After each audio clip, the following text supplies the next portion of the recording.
What's God's purpose for anti-Semitism? Tim, I've got 4 articles just from this week alone. I'm just reading them more and more and more.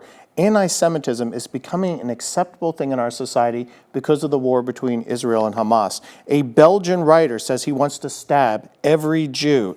He says he's got a strong urge to ram a sharp knife through the throat of every Jew I meet due to Israel's action in Gaza.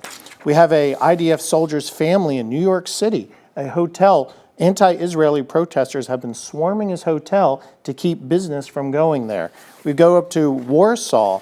Uber drivers that are Islamic will not pick up Jewish people, and that's okay. Uber hasn't dealt with that whatsoever. And then we have actresses like Rachel Zegler, who's going to be the next Snow White, working with Gal Gadot in the movie and irking Gal Gadot by constantly saying, free Palestine, which we know free Palestine means to kill all the Jews in the Middle East.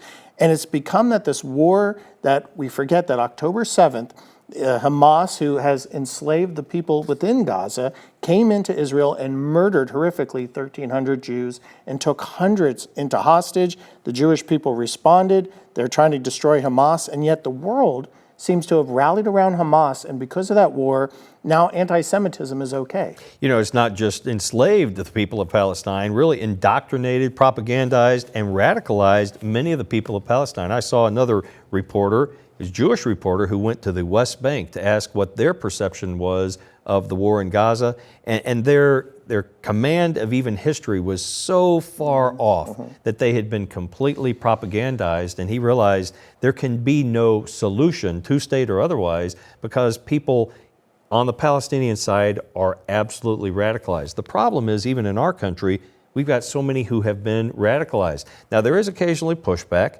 Just the week that we're recording this particular perspective, the president of Columbia University finally gave into pressure because she can't appease the two sides. The rabidly anti-Semitic wing of most of her professors and many of her students against the Jewish students who are saying, hey, we have a right, even guaranteed by federal law, to be safe as we come to school and study.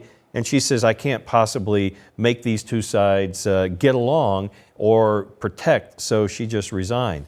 What we can't do as Christians is resign from our responsibility, again, to speak out against anti-Semitism and to recognize that this threat sometimes even infiltrates the church. Oh, it's long infiltrated the church. The church has been very hostile historically to the Jewish people. But we're even seeing it in our government, especially with the Democratic Party, where President Biden is trying to find a balance between the Jewish people in his party. But then we have Kamala Harris, who totally seems to not care about the Jewish segment of their party and is totally supportive of the Islamic Party, which means that she's going to, if she becomes president, puts pressure on Israel. And in the end times, the Bible prophesied, especially in Zechariah 12 and 14, that the whole world would come against Israel one day. So do we believe then that the Lord is using anti-Semitism to drive the Jewish people back into the Holy Land and then bring them to a faith in Him? That's a great question from a prophetic perspective, because even Kamala Harris, as you cite, did not elect to bring on board as her running mate the governor of Pennsylvania, who is a Jew. Instead, she chose a radical leftist progressive from Minnesota, the governor who has been very hostile to Jews, but is beloved by all the radicalized folks in Minneapolis. Obviously, that's where Ilhan Omar is the congresswoman.